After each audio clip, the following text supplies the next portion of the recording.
want you to see him today. Please welcome David Octavio. David Octavio Gandell. David Gandell. David Octavio Gandell.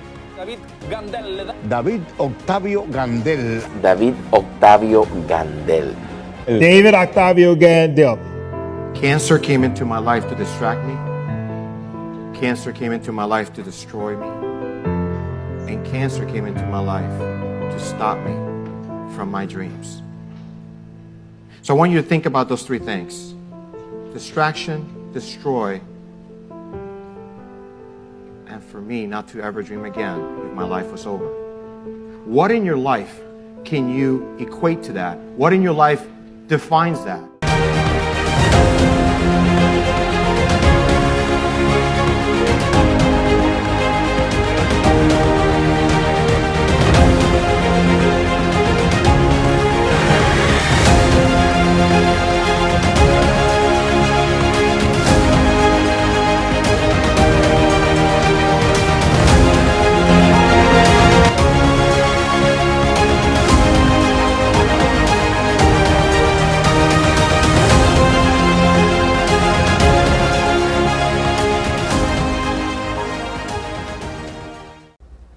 Hi to my speaker community. Again, my name is David Octavio Gandell. I am so excited to be here again once more. Today's message, I really hope it really impacts more than just the audio or visual that you're seeing, but something inside of you. Because my message today is about defining you and those around you. Everything starts on how you define things in life. You define your environment, your family, your friends, but more importantly, yourself. That is one of the things that I had to go through in my life. Before I went through cancer, I identified myself by how popular I was or how people used to look at me or see me. And that really didn't really make sense to me until I had the challenges in my life. So one of the questions I want to ask you is this: are you identifying yourself by your challenges? Are you identifying or defining yourself by your triumphs? Are you identifying or defining yourself by the way people have treated you? Because a lot of times people don't know your dreams. They don't know who you are. They certainly don't know your gifts and talents. And they certainly don't know you. But everyone has an opinion, don't they? But defining yourself has to start there. Are you defining yourself by rejection? Or are you defining yourself by accomplishments or triumphs? Those are things that start to ask the question, why? Everyone around us treats us differently. Our family treats us a certain way, our friends another way, and then people that don't really know you a different way. So I want you to think about that. Where is it that you define yourself, and who do you allow to do that for you? Because it's not until you really grow in life that you start figuring out, wait, this is who I really want to be. So throughout my life, I was truly blessed in a way where I was very successful in school or work or other things that I did. Hosting events and being a speaker, acting, modeling, whatever it was in my life, I didn't really have challenges that I didn't feel I couldn't overcome. But then here comes cancer. Yes. Not once, but twice. As a two-time cancer survivor, I had to let go of the wheel. I had to let go of control because now it wasn't up to me. It wasn't. It was up to me to start really looking inside myself and say, wait, why did this happen? How many times have you asked yourself that? Why? Well, I did that too. But here's the thing. Cancer became a trauma. See, a lot of us are defined by our traumas in our lives. A trauma could be something that happened one time. It could be something that happened multiple times, or it could be something that multiple things that affect your life, distract your life, or actually detour you from being who you are. But why is it that we have all these voices in our life that continue to define our lives? And then we make choices and decisions that are not in the best for us. How many voices do you have that are telling you to be something you don't feel comfortable being? or that they don't let you speak, or they don't let you be yourself. The older you'll get, I promise you, you start really asking those questions, why? So I know you guys, ladies and gentlemen, I know you know about IQ. I know you know about EQ, right? And what is the difference? Well, the IQ is measured about our intelligence. You could be a straight A student or you could be a F student. But here's the thing. That F student might just be an F student because they don't know how to study the right way. But there's things that F student does that A student can't do. Now, I don't want to take you to school. I know. You're probably tired of that. But EQ, your emotional intelligence, your empathy, everything that you do for others, that you feel from others. Here's the thing about empathy, and here's the thing about emotional intelligence, is that you have to identify, then you evaluate, then you control, and then you express. Now, how many of you know that there's a lot of people that don't ever do that? They react to every single thing that happened. Someone literally got in front of you. You're late for an appointment, and you express without showing any control, and that's not your fault. Because you never identify what stopped you, or you never identify what was bothering you. And then if you don't identify it, you can't evaluate it. So think about what is something in your life that people don't understand about you, or that you don't understand about them. Think about that. And your emotional intelligence will tell you, okay, this is what I like. I don't like this. Then evaluate why you like it and evaluate why you didn't like it. Then find a control. Sometimes in an argument, no one's listening. Control it. And then you can come back after you identified, evaluate it, and control it. You can come back and express what you truly felt and what you truly want someone else to know.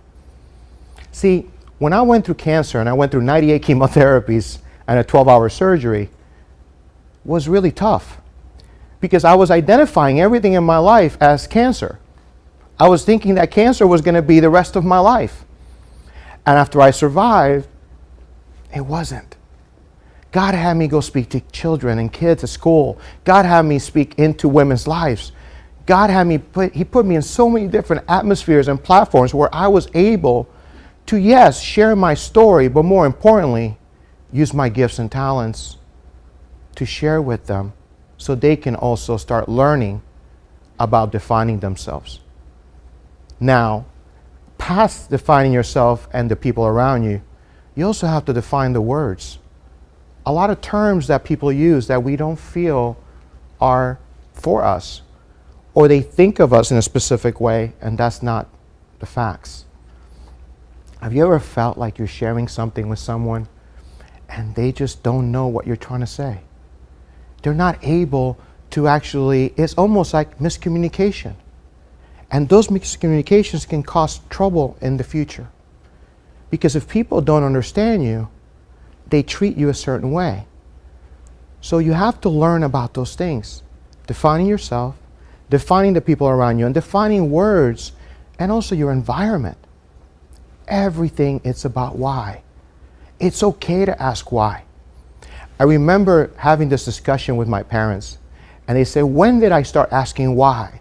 I said, right about 4 or 5 years old. Supposedly, I drove them crazy. There's a lot of people, as a grown-up, that people believe that I drive them crazy too, because I keep asking why. The thing I've learned is, I've learned how to define a lot of other things in other people's lives that I care about. And I try to share my gifts with them and say, listen, I know this, I've been through this, please listen. Defining yourself is probably the biggest thing you need to do in life. It will lead you to finding your gifts and your talents. It will lead you to prepare you for your challenges in life. And it will certainly lead you to finding your purpose. Your purpose is actually revealed by your story. So it doesn't matter the good or the bad, but the bad turns out to be good. Because why else would someone be so inspired by someone else's purpose? Because they can show you the process that it took for them to get there. So understand that all the negative things, well, you might be too short, you might be too tall, you might be this, you might be that, it doesn't matter. define it, and look within to see what could be the best possible outcome. I'm going to tell you right now, for you men and women, young men and young women, defining yourself is the number one thing you need to do in life. And I promise you that everything will come full circle. But if you're able to do that, you're able to find purpose in your story. Now, someone that survived cancer, I lived every day like it's my last. And I will tell you that for a lot of people, they don't understand it. But I do. I do. And I'm telling you, someone right now listening to this, you understand what's your purpose. You understand what's your dream. You understand who you are. And when you do that, don't worry about anybody else, because it's your life and you have decisions and you have choices to make. And I'll close with this. I am so blessed to be alive to even do this. I hope one person listening is able to be touched or is able to actually listen to the voice and be able to define it in their own life. What's your trauma? What are the things that are affecting you? What are the things that are hurting you? Start defining them.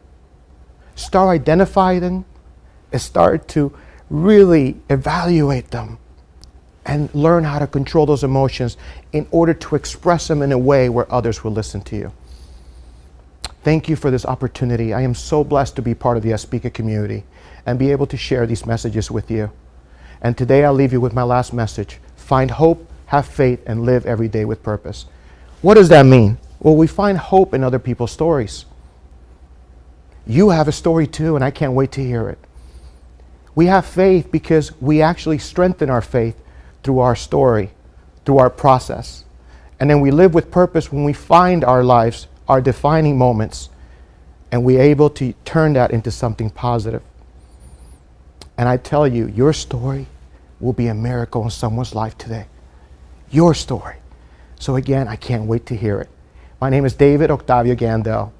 I am a 2-time cancer survivor and a Speaker Talk speaker. And I can't wait to see you, to hear you, and to witness all that God has planned for you. God bless you.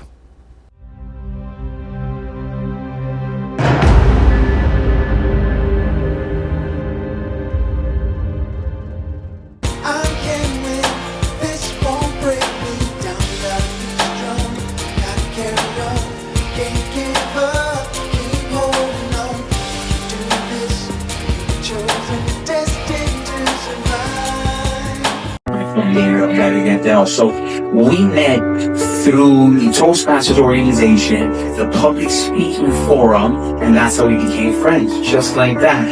We did an event, we met on a yacht, and I was a photographer, and I saw him, and there was something about him that I didn't understand, because sometimes when you meet people, they either have some type of energy or some type of light, there's something about them. What forged this unbelievable relationship with me and him was his story. It wasn't okay love, it wasn't none of that stuff. It was just, he had this life-changing story that I've never experienced anything like that. So it kind of took me back. So then he told me something. I'm David Octavio Gandell. I'm a 2-time cancer survivor. I've been on the TEDx. I'm a case study. I'm also a TEDx speaker. So his story was very transformational on his side. But it was also that for something, when you meet someone like that, it does something to you. So his story kind of pierced my soul. I don't know if you've ever met someone with their story kind of pierces your soul. So it was kind of like divine. So I kind of feel that me and David, we kind of been on this little spiritual journey together. It's kind of crazy. I've never had a life coach ever in my life. Does anyone here have a life coach? I've never been through that. I've never opened myself up to nothing like that. And for the first time in my life, I'm 42 years old. He's been my life coach now and spiritual healer now for 10 plus years. So it's just very divine. It's just very divine. And I think that we have a very spiritual and have a very divine relationship. So I just want you to know that his story today, he's not here to impress you. That was never his mission. His story, I have a feeling that you're going to feel his story. It's going to impact you in some way, shape, or form, because it did for me. And so he's an inspirational life changer, a 2-time cancer survivor. He's my friend and brother. His name is David Octavio Gandell. Out of everyone that's ever introduced me, he gets me. I think when you spend time with someone, you understand who gets you, who understands you. And he said, I used to say he was my best friend, and he would say, I wasn't your friend. I was your fan. Just let that sink in for a second. How many people have a favorite artist? Right? You have your favorite artist. You're a fan. Right? Sometimes you get to meet them, sometimes you don't.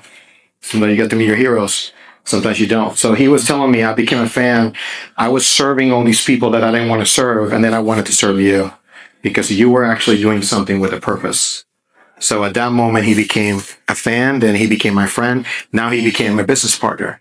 So we get a chance to travel, we get a chance to speak, we get a chance to do our TV shows. And there's my biggest thing is sharing my story. That's it. You can look at my Instagram or any social media. It's all about my story, but not just the story of cancer, but now the story of empowering women. That doesn't mean I don't empower men. It's just that for some reason, for many years, I was a fitness consultant.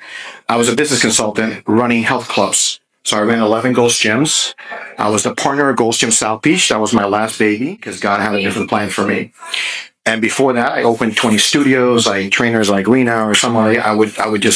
They came to me and I would build them a studio. We worked out the lease agreements. We worked out the equipment, all that stuff. I did all that and I can still do it, but it's not my purpose. So I'm giving you a little bit of a lesson. Why? Because my message today, I've never talked about this in public, is redesigning your logic. So when you see this picture, what do you see? Success, okay? Well, just focus on this and just this side. Positivity. Positivity. Why? Your energy. My energy because I'm smiling. I wasn't smiling before the picture. I had a vision, and if you believe in vision or manifestation or prayers or dreams or whatever, I believe all our dreams are a preview to our life, to our journey. And most people will dream their life and not live it. So what ends up happening is you keep dreaming about something you have, but you don't activate it. Sometimes you don't have the environment to activate it, and that's okay. It's not your fault. But sometimes you have to make a decision to get out of that environment. If it's toxic, or if it's just a naysayer, or if it's just lazy. You're around people that are not smarter than you, and you're the best one in the room. Well, guess what? Then you're not learning anything. What defines logic? There's two things that define logic. What are they? There's no wrong answer, but I'm looking for two specific answers. And this is what my case study was about when it came to women empowerment. There's two things about logic that make up logic. Everyone here is logical, right? Facts. Facts? Okay, where does the fact come from? Yeah, that feeling. It's not a feeling, but there's no wrong answer. The facts come from what? Data. Data. What do we call that? Information. Information. What is the word that we call all that? All of that. There's one word. Information. Experience. Experience is one. So that's good. You got one. Experience makes up logic, right? You become logical after you do something. It's logical now. You did it. What's the other one? Information, data. When we go to school, what are we getting? Knowledge. Knowledge. See, you got it comes around. So you have knowledge and you have experience. In your high school year, let's say you're in your sophomore year, right? You haven't studied calculus yet. You're in college, you're in algebra or something like that, right? And if I say to you, and I said, can you let's do a calculus thing. You're going to look at me like I'm crazy. That's not logical. I haven't studied it yet. Okay? Who has jumped off a plane? You have. You have too? Did you tell me? Okay. All right. So who hasn't jumped off a plane? Everybody else. Okay. Why haven't you jumped off a plane? Why jump out of a perfectly good plane? Thank you. Why get out of the door? Right? Exactly. What is stopping you from jumping off a plane? I haven't gotten around to it. Common sense. Well, we can go with the basic stuff. Fear. Fear. And why are we afraid of it? The unknown. We don't have the knowledge. The knowledge that we have, if you Google right now, jumping off a plane, is you're going to see more bad things happen to people than good jumps. You're going to see more bad jumps than good jumps, right? This is the bottom line. You're going to go whoops, splat, or you're going to break your leg, or you're going to break your shoulder, or something. I know, whatever the worst thing that can happen to you, right? So you have no knowledge of this being safe, and you haven't experienced it because you haven't got on a plane and jumped out of it. So I'm going through my life story, and I get the worst decision, the worst news in my life. I'm sitting in front of a doctor telling me I have cancer, but not cancer. I have terminal cancer. Not terminal cancer. I have a cancer that has no cure. I'm 29 years old. Who here is 30 years old or over? Over 30. Okay. Who's younger than 30? Okay, there we go. I love sense of humor. That's good. You look great, man, for your age. That's awesome. So what's interesting about it is that at that age, I get this diagnosis. They remove the tumor. They do the exams, and they say, Mr. Gandell, there is nothing left. So we're going to go ahead and just keep you on checkups. But see, there's a difference about life, that whatever you're doing in life is not enough. And whatever you're doing is not where you're going to end. What I mean by that is that you have two choices. You can continue to do what you're doing over and over and over. And I'm not even talking about insanity. I'm just talking about keep living your life. It doesn't mean that you're not going to have a good life. I know when people text me or DM me as like, you're talking like if I don't live my purpose, I'm going to have a crappy life. I never said that. Your mind is telling you that. I don't even know you.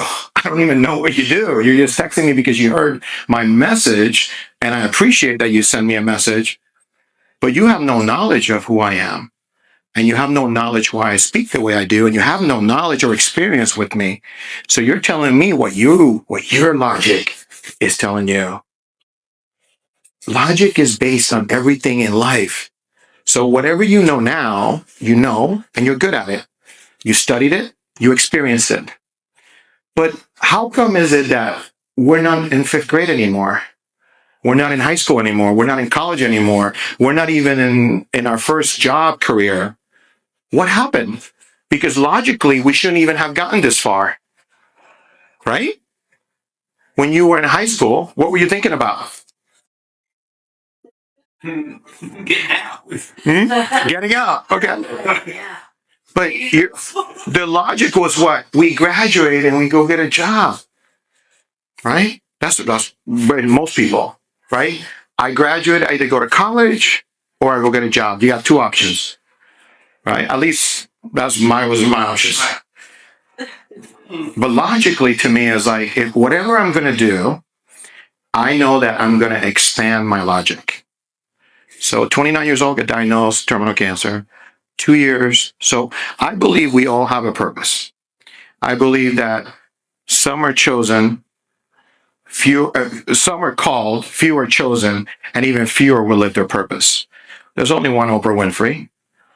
There's only one Denzel. There's only one, I don't know, just give me a celebrity, whatever it is. There's only one of them that is look at Dwayne Johnson. Whoever thought that he was going to become a household name? Not him. He never thought he was going to be a household name. So, but logically, we look at his career, with nothing. He is not a football player.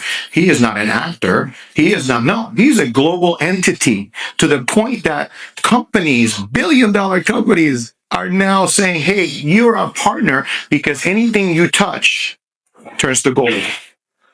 That means you're living your purpose. Why? Why am I saying that word purpose in this case and talking about logic? He expanded his own logic throughout his life. He took a chance. So how do we expand logic?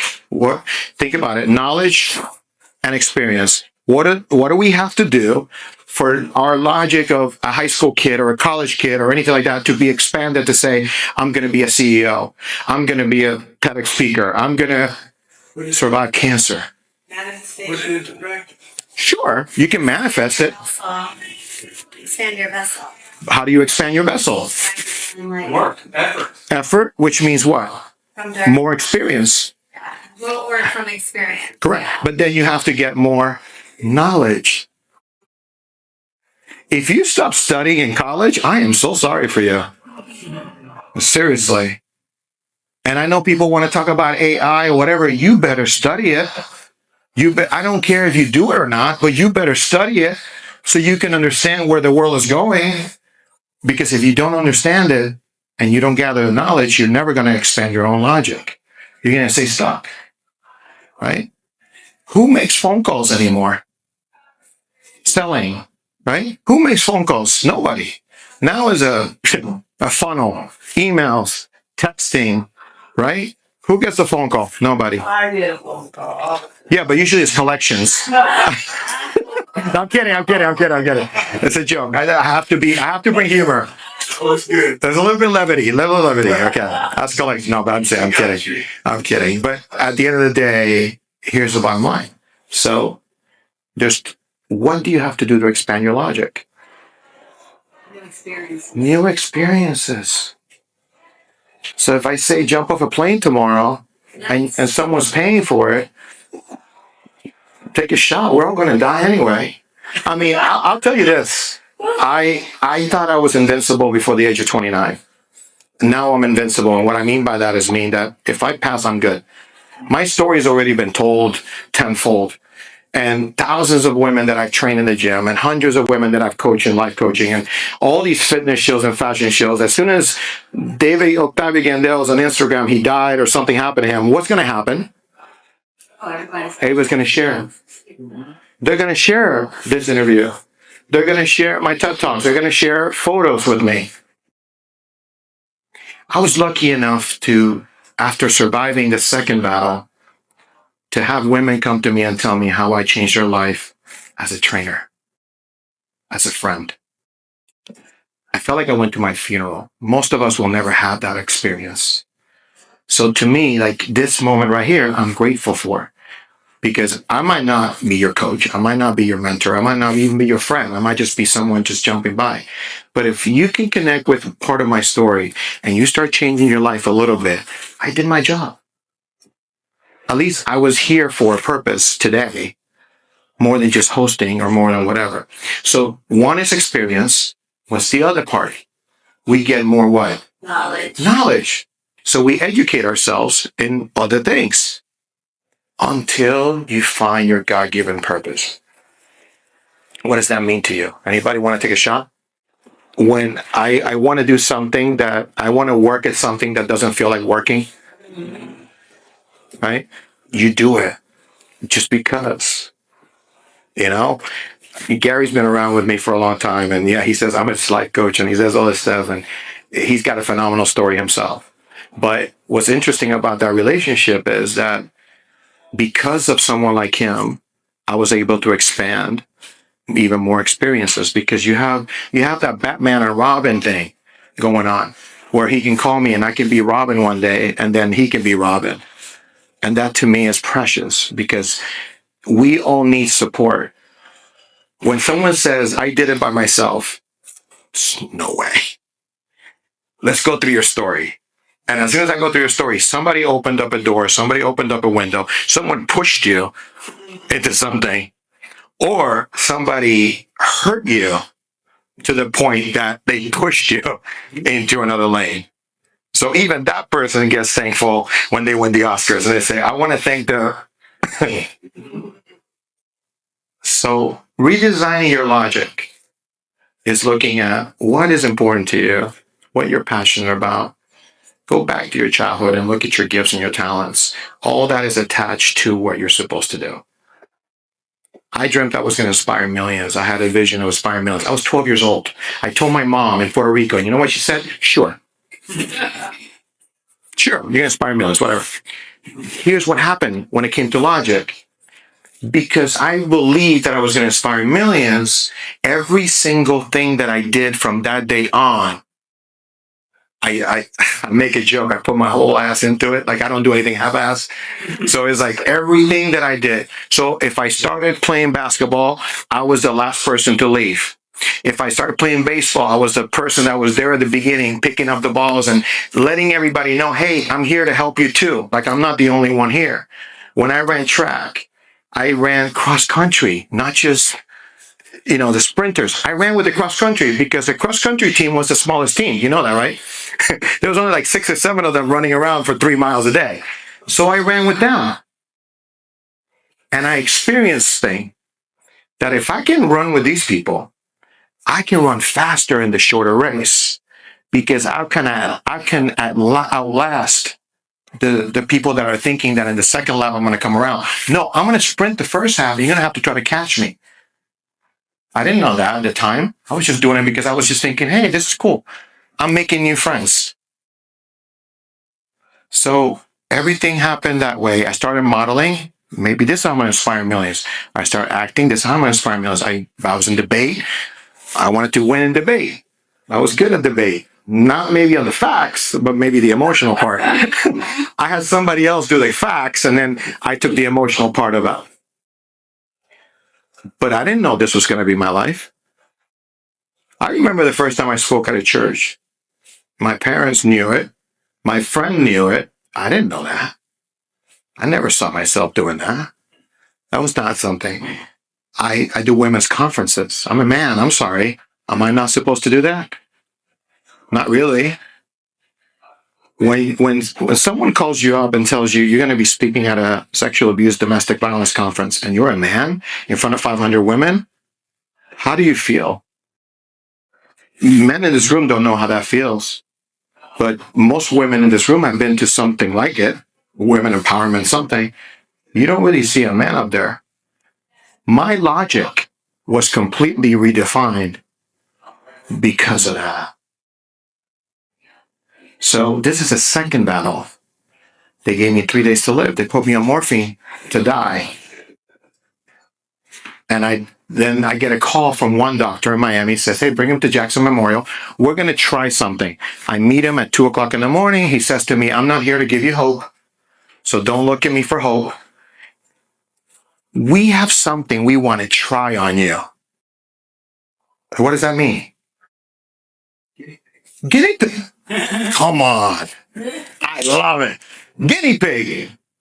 I was a little monkey. They were going to try this cocktail on of 4 chemotherapies, 5 straight days, 14 chemos. 1 round, I lost 57 pounds. I walked out of the hospital 124 pounds after 1 round. I took that picture because I saw a vision of me on stage with short hair. I hadn't had short hair until that day because I shaved it for the first time since I was 16 years old. Again, think about my message. Logic. Nothing here is logical. Your life, if I walk through your life, if I get a chance to ever work with you, we're going to go through your life story. Everything about it is illogical. Because either your knowledge or your experience had to change in order for you to believe that your company could do the numbers they're doing, that you could be an impact in someone's life, that story would lead me to empower women and to be a TEDx speaker and to have a TV show and to all that stuff. All that stuff came out of why? Why? Because after you go through that, what's going to stop me? What's stopping you? Your logic. Right now, your logic is stopping you from moving forward. Because you're thinking, this is as much as I know, and this is what I've experienced. And I'm scared to experience something else, or I'm too lazy or too tired, or I don't have the time to learn something new. Who here is a manager or a trainer or has a leadership role? Right? So if you have a leadership role, what is your job actually entitled? You're a leader. So what do you do to your staff? You lead them, but how you lead them? Example. Inspiration too. What else? Motivate. Service. But what's the main ingredient? Teach. I would give you a high five, but you're too far. Just poof. Okay. I got one, I got two. You teach. What I'm doing today, or what I'm doing throughout my life, or whatever days I have to left, is to teach what I went through, not about me. It's to teach about you. Look at your life, your own life, and look at how your logic has been redefined throughout your life. There's something that you overcame that will be the like mine, the power behind you wanting to learn something new or experience something new. If you don't, you stay in the same place. Who's in fitness here? Who does workouts? You, yeah. Not a trainer. You work out, right? What happens as soon as you're done with a trainer? Let's say they train you for 12 weeks and they train you their way. What happens after 12 weeks? You go back to you. No, not really. You do the same, but here's the thing: you stay in the same lane. That's why I always tell people is you gotta have other people train you.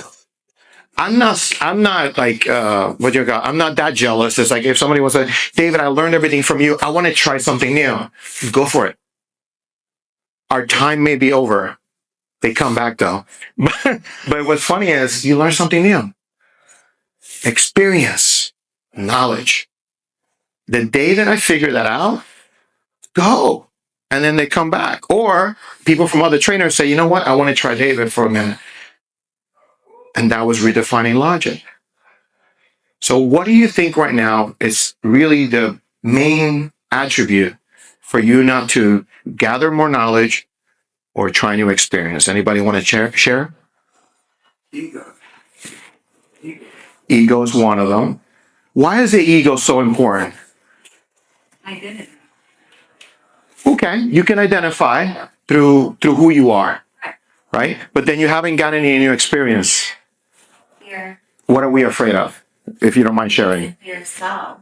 Because Okay, interesting. yeah, even like when we're guiding people or teaching them, we're bringing them closer to themselves. So they, like I believe that we have all the answers inside. You do. So a really good guide will bring you closer to yourself, which that's what you do, I'm sure. So that's where the answers come. But so are you. Yeah, that's what I'm saying. This is what I'm trying to share. I'm at a different level because this has been decades now after that. Yeah. I'm on my second decade after that. My doctor still can't understand how I'm still alive, how I work out 6 days a week, how I continue to do what I do. They don't have a clue because I'm a case study. You're a miracle. But they are excited to see me because they're like, we want to do more tests. Why do they want to do more tests? They can have more knowledge. And I don't mind. Because if it can help somebody else that doesn't have my faith, that doesn't have my hope, you got to have all of it. Faith is one thing, but most people don't do what they're meant to do, they lose hope. Or they die of some disease because they lost hope, not faith. So, if you define it biblically or non-biblically, faith is something you don't see. So it's things hoped for, it's things that you dream of. But at the end of the day, that dream is meant to be a reality, and no one is stopping you but you. No one. You are the only one. And what's stopping you? Logic. What's stopping you is your own. This is why we have to redefine it. You have to redefine that logic. So get more knowledge, get more experience, so the tests are helping somebody else. That's great. So in your case, you got to figure out, what are you an expert on? Sure. And you can teach that. What are you an expert on? But then what's the other part of it? What are you passionate about? And then go for it. We watch Rocky and we watch all these movies and we see all these stars do all these things and we get excited and motivated by them. It's a story, but here's the funny thing about movies. They're based on usually someone's life or someone's train of thought. So if someone is strong enough to visualize it or to think about it or to dream about it, it's probably possible. Who remembers Back to the Future, the movie? Oh, yeah. We're literally doing more than that movie. So guess what? Someone had the mindset or thought process to start dreaming all these things and putting it into a movie thinking, hey, it's never going to happen. There's no hoverboard. No, you can take the cars are now hovering. This is unbelievable. AI is literally like the movie with Will Smith. And then he's running away from the, I have a friend of mine, Gary, another Gary, who sells robots. Literally, we're going to be doing an event together soon. I don't know how I feel about it, to be honest with you. I don't know what's going to happen. If it has a bad day, the robot had a bad day, and something happens. So, is fear, ego? What else is stopping you? Uncertainty. Okay. What else? Comfort zone. Being in your comfort zone. Comfort zone. Okay. These are Belief in yourself. belief in yourself. So these are all individual. But what world are we living in right now? Well, I live in my reality, but I also live in dreamland. So, social media, right? So other people. Yeah, opinions. Other people's opinions. That's what you're getting. That's your experience. That's your knowledge. And that can stop you from fulfilling your destiny and from living your purpose. If you can redefine your logic, just think about what else you want to study, what else you want to learn, what else you want to experience in life, and just do it because life is short. And I will tell you this last thing: find hope, have faith, live with purpose, and I believe that you're meant to be a miracle in someone's life through your own story. So figure that out because it's not about you. Everything that you, ladies and gentlemen, do is to help somebody else as well. And when you put it out there to serve, you'll find your purpose through it. God bless you and thank you for your time.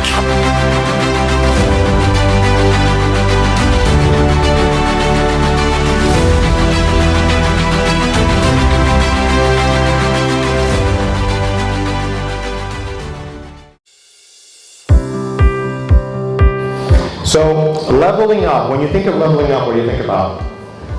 Growing. Growing. What else? Raising the bar. Raising the bar. What else? Succeeding. Succeeding. Yeah, everybody's got their own definition, right? And that's the interesting part. Even success means different things to different people, right? So for me, success is just being alive. I've succeeded this. Cancer, 2 times, 98 chemotherapies, 12-hour surgery. I'm successful because God gave me another opportunity and I'm making the best of it. But even through that, I had to make choices and decisions. So leveling up for me meant what? Walking away from my career, running health clubs, training celebrities, training athletes, walking away from something I loved that I did for 2 decades. And God said, no, you're going to go speak at schools. You're going to tell your story. You're going to empower women. I've done 5 women's conferences. I was a keynote speaker at the Women's Domestic Abuse, Sexual Abuse Conference. Think about that. 500 women and 1 guy on stage. You think I was nervous? I was nervous when I got there because it was worth it. But I wasn't nervous because I had been prepared for 16 years to get on that stage because the work that I've done with women for 16 years just came to pass. That was the affirmation. And the message today is about stop trying to change people and focus on the situation. It's time for you to focus on the situation and not the people. People will let you down. How many people are here that someone's let them down? And most of the time it's either a friend or a family member. It's not their journey. Stop blaming them. Whatever choices you make in life, start looking at the situation. Whatever you do for work, whatever you do for a living, whatever your lifestyle is, focus on the situation. Okay? I had to work out through chemotherapy. Did I have to?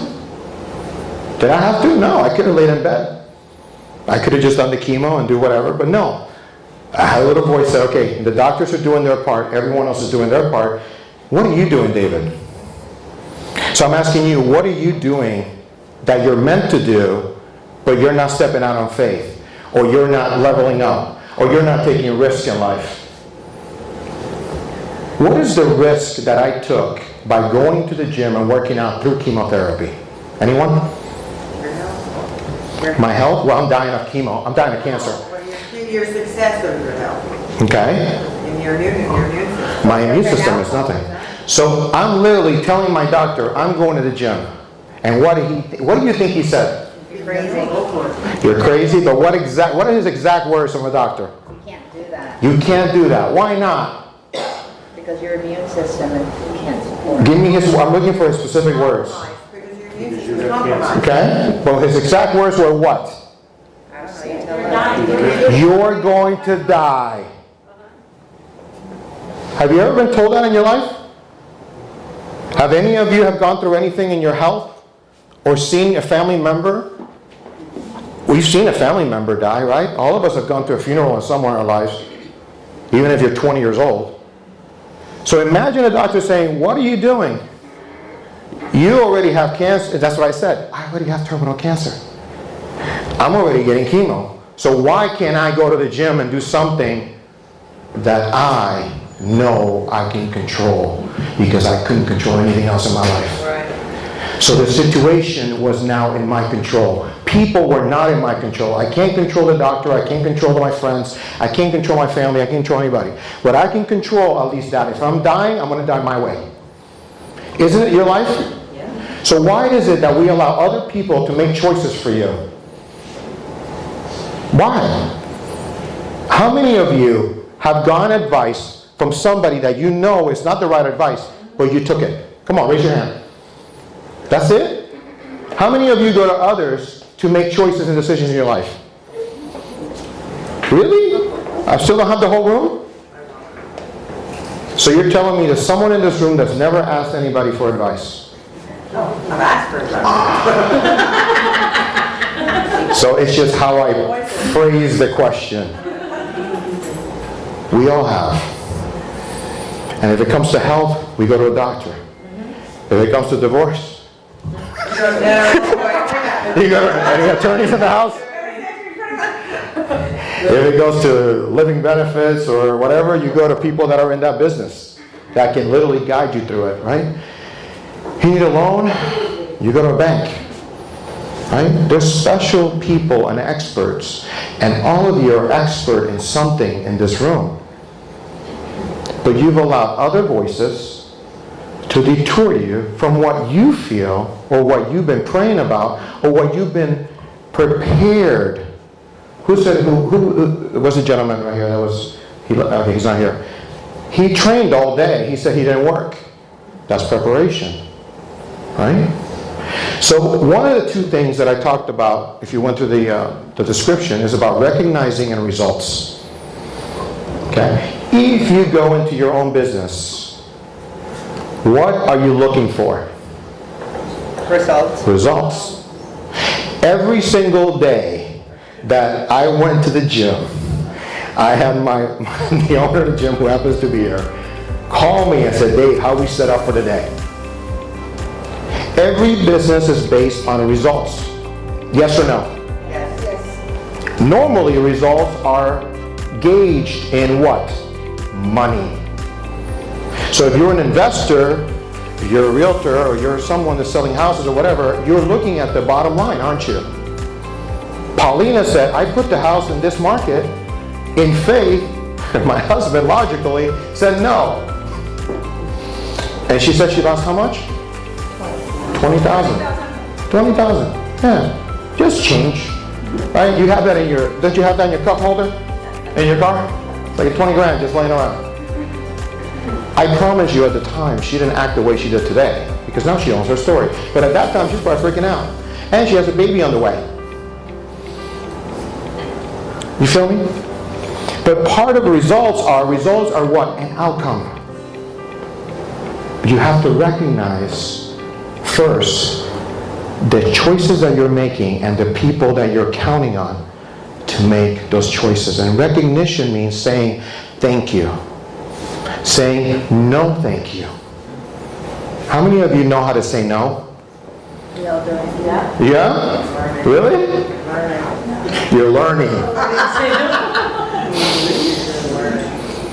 The one word that everyone tells us is the one word that for some reason we can't tell others. She talked about door knocking. How many of you have made cold calls, right? How many people have said no? A lot. How do you feel? What's the result of that no? Rejection. What else? Keep going. Keep going. Disappointment. Rejection. What else?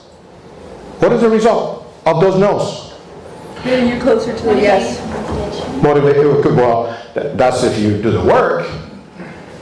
Frustration. Discouragement. Do you know discouragement? So do you know people quit? Yep. They quit. Because they get so many no's, it's like, no, that's done.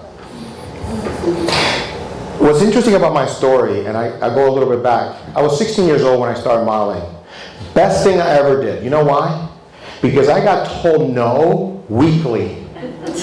Weekly. Then I got an agent for acting. I got told no weekly. And then, here's the funny part. They give you a second audition.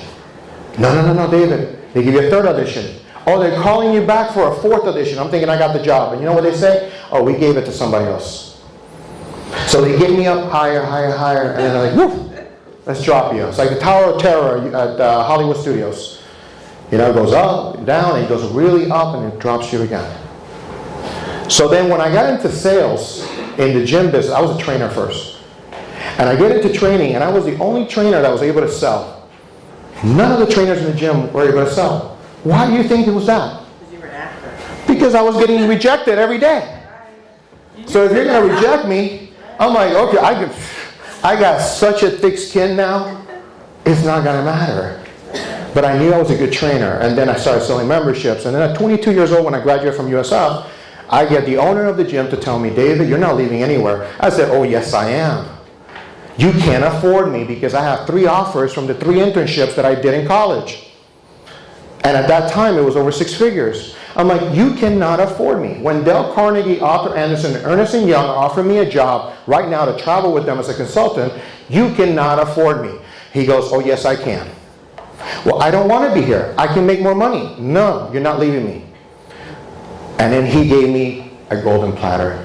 But do you know why I was that way? Because I had 3 offers. See, sometimes you have everything to offer and you can speak that way to somebody. Have you ever felt that way? But that was just the beginning. That was just a preparation for me to say no. And then what ended up happening is that those no's became yeses. They became yeses because I had nothing to lose. I had other options. And then later on in life, I don't have those options, but I still have my faith. Because when you go through a death sentence, multiple death sentences, and you go through what I went through, there's nothing that I'm going to waste my time in. So the results for me are always going to be positive as long as I make the right recognition. If I recognize the situation, not the people. I wanted to build this community in different cities because I felt there was a way for people to support each other. It has nothing to do with, oh, we're going to be selling. We're not doing any selling on this stage. This is not what I wanted. This is not my vision for this. This is for you guys to get to know each other. And for us to give you some kind of education or some kind of impart some knowledge in you from entrepreneurs that are actually making a difference. Like Paulina, like Anna Maria, like a lot of you here. And I can't wait to meet all of you. But understanding that the situation is what you need to look at, not the people. Okay? And the results need to change. Recognize the situation and your results will change. I'm going to finish with this. There was a story, part of my story, when I first got my first diagnosis was in 2004. It was August 13th, Friday. I'm not saying anything about Friday the 13th, but that's what it was. It was Friday 13th, that I was diagnosed with cancer the first time. But do you know that when they removed the tumor, it hadn't spread? And in April, I don't know if David remembers this, in April, I asked Howard, who was my regional at the time, I need to take some time off. And he looked at me and said, yeah, you don't look so good. What's wrong? I didn't tell anybody, by the way. No one knew that I had a tumor. No one knew I had cancer until August. So from January to August, I have a lump that grows and no one knows. What was I doing? Anyone? Hiding it? I was hiding it, but what was I really doing? You were living. You were living in denial. You were living. I was living, but what else was I doing? Holding on. By keeping it away from everybody else. Denial. I did not want to hear those words, cancer. I took a week off work. I think that was the first time I took a week off work. And never really took vacation. And I just told everybody, I think I have the flu. Do you understand that I made myself sick? I made myself sick. I went back to the gym a week later, still denying it. But when I had surgery, they did blood work. They did scans. They did everything. They only found one tumor, and there was nothing wrong with me. But yet, because I was so stressing myself out of the situation that I was not recognizing I needed to go get help, I made myself sick. I made myself depressed. I made myself anxious. That is the power that all of you have with your brain. Now, if you switch that power, when there is no fear, then when they tell you you're going to die, you say what? No. I'm going to live until I die. But we're all going to die at some point, so let me go live. But see, everything was a preparation. That's why it was 2 times. The first time had to be the preparation for the second time. This happened 2 years later. But now God had prepared me for it. So now if you say no to me, well, maybe we're not supposed to do business, and I'm okay with that. But if you say no to me, and I believe I'm supposed to, I'm not going to listen to those words. I'm going to keep praying about it and just let that kind of sink in to see what the result happens later on. Because what I get to hear is months later, somebody calling me and said, David, I should have. David, I could have. David, we should have. David, I said, okay. But see, most of us resent those people. And then when they come back to you, you don't accept them. And today I want to share that with you because a lot of us in business understand that just because someone crosses your path 5 years ago and doesn't do business with you, don't resent them. It wasn't the right time. The result hasn't happened yet. This was 3 years in the making for me to come back from cancer the second time. The results will come, but you have to make sure you focus on the situation and not in the person. Okay? Clear? We're good? Did you get something out of that? Yeah.